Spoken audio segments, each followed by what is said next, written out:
আসসালামু আলাইকুম এভরিওয়ান, সবাই কেমন আছেন? আলহামদুলিল্লাহ, আমি অনেক ভালো আছি। ছোট্ট একটা ভিডিও নিয়ে আসলাম। আমার ছেলে টাকা দেখলে কেমন করে, সেই টাকা গুনবে আর কেউরে টাকা দিবে না, কোথাও গেলে কেনাকাটা করলে টাকা দিবে না। এটা গেছিলাম আমি আমি একটা ডিপিএস করছিলাম এনজিওতে আশা। পরে ওই জায়গায় সপ্তাহে সপ্তাহে সঞ্চয় রাখতাম 1500 যা পারতাম, কারণ ওটা তো আমার খরচের টাকা ছিল। ওটা তো যা আমার জমা হইতো এমনি ওই টাকাটা আমি রেখে দিতাম। অনেক টাকাই জমাইছিলাম। ওই জায়গাতে টাকা একবার আনছি 35,000, একবারে আইনার আব্বুর এবার ডাক্তার দেখাইছিলাম।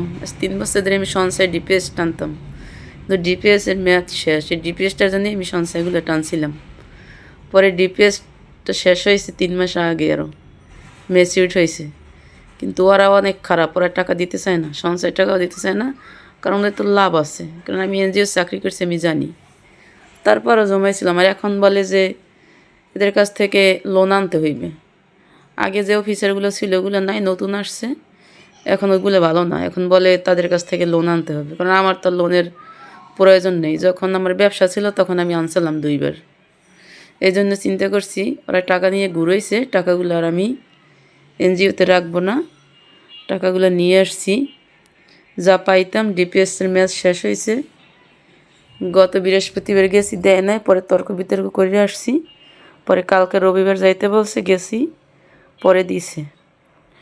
এখন চিন্তা করছি যে সপ্তাহে সপ্তাহে যে টাকাটা রাখতাম, কারণ ব্যাংকে তো রাখা লাগে ওই 5,000 6,000 টাকা না হলে তার ব্যাংকে যাওয়া হয় না। অল্প টাকা নিয়ে তার ব্যাংকে যাওয়া হয় না। আর এনজিওতে তো অল্প হইলেই রাখা যায় সপ্তাহে সপ্তাহে, এই জন্য রাখছিলাম। ব্যাংকে ডিপিএস আছে বড়, ওইটা মাসে মাসে দিয়ে আসতাম এই। আর এ জায়গায় ডিপিএস আমি কমই করছিলাম, পরে নিয়ে আসছি। এখন কি করব, যে টাকা আমি এই সপ্তাহে সপ্তাহে ওই জায়গায় রাখতাম, ওই টাকাটা আমি এখন এই ব্যাংকটা হয়েছে আমার ছেলের। আমার ছেলে হওয়ার পরে ছেলে যা গিফট পাইছে এই ব্যাংকটায় রাইখে দিছি, আর মাঝে মাঝে রাখতাম। এখন চিন্তা করছি সপ্তাহে সপ্তাহে যে টাকাটা আমি ওই এনজিওতে রাখতাম, ওই টাকাটা আমি এই ব্যাংকে রেখে দিব। পরে আবার যেই বেশি হবে এক নাগারে, পরে টাকাগুলো ব্যাংক ভাঙে তারপর আবার ব্যাংকে রেখে হবো। আমি এখন এই চিন্তা ভাবনা করছি, আমি আর জীবনে টাকা এনজিওতে রাখবো না, কারণ ওরা খুব খারাপ লোক। ওরা টাকা নেওয়ার বেলায় শুধু একবারে নিবে, আর দেওয়ার বেলায় অনেক কষ্ট। ওরা দিতে চায় না টাকা, কারণ ওই যে টাকা দিয়ে ওগুলো লাভ আছে, তো ওরা ওই যেই করে লোন দেয়, ওগুলো তো এই দিয়ে লাভ হয়, ওগুলো তো সুদের ব্যবসা। আমার স্বামী তারপরে এগুলো পছন্দ করে না, আমি তারপর করছিলাম।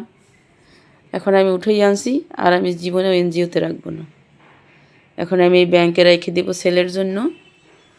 ছেলে যখন বড় হবে, ছেলের মাদ্রাসায় ভর্তি করাবো, তখন এই টাকা ব্যাংকে ভর্তি করাবো। আল্লাহ হাফেজ।